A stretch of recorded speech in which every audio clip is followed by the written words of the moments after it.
കേരള കാർഷിക സർവകലാശാല ഉയർന്ന ഫീസ് ഏർപ്പെടുത്തിയതോടെയാണ് താമരശ്ശേരി പുതുപ്പാടിയിലെ അർജുന് കാർഷിക ബിരുദമെന്ന സ്വപ്നം ഉപേക്ഷിക്കേണ്ടി വന്നത്. അർജുൻ്റെ വേദന മാതൃഭൂമി ന്യൂസ് വാർത്തയാക്കി. പിന്നാലെ മന്ത്രി പി പ്രസാദിൻ്റെ ഇടപെടൽ. ആ വിദ്യാർത്ഥി അടിയന്തരമായി ബന്ധപ്പെടണമെന്നും അദ്ദേഹത്തിനെ തിരികെ കോളേജിൽ പ്രവേശിപ്പിക്കണമെന്നും സർവകലാശാല അധികൃതരോട് പറഞ്ഞിട്ടുണ്ട്.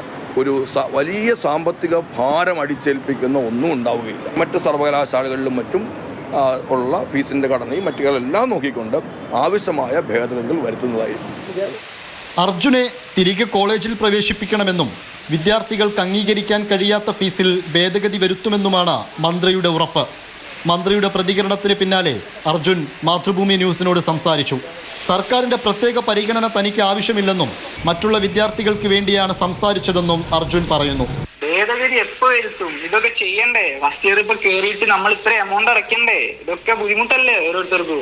എന്റെ ഒരു ഇഷ്യൂ ആയിട്ട് എനിക്ക് അവരൊരു പ്രത്യേക പരിഗണന തരേണ്ട എനിക്ക് ആവശ്യമില്ല. എല്ലാവർക്കും ഒരുപോലെ ആണെങ്കിൽ മാത്രം എനിക്ക് കിട്ടിയാൽ മതി, അല്ലെങ്കിൽ എനിക്ക് അത് വേണ്ട. തിരുവനന്തപുരം വെള്ളായണി ഗവൺമെന്റ് കാർഷിക കോളേജിൽ ബിരുദത്തിന് അഡ്മിഷൻ ലഭിച്ചപ്പോൾ അർജുൻ എന്തെന്നില്ലാത്ത സന്തോഷമായിരുന്നു. 15,000 രൂപയായിരുന്നു കോഴ്സിന്റെ വിജ്ഞാപനത്തിൽ കണ്ട ഫീസ്. 15,000 രൂപയും കോളേജിലെ മറ്റു കാര്യങ്ങൾക്കായി നൽകേണ്ട തുകയും ചേർത്ത് 39,000 രൂപ നൽകിയാണ് അർജുൻ ബിരുദത്തിന് ചേർന്നത്. എന്നാൽ ഒരു മുന്നറിയിപ്പുമില്ലാതെ കാർഷിക സർവകലാശാല സെമസ്റ്റർ തുക 50,000 ആക്കി ഉയർത്തിയതോടെയാണ് TC വാങ്ങി പഠനം അവസാനിപ്പിച്ചത്.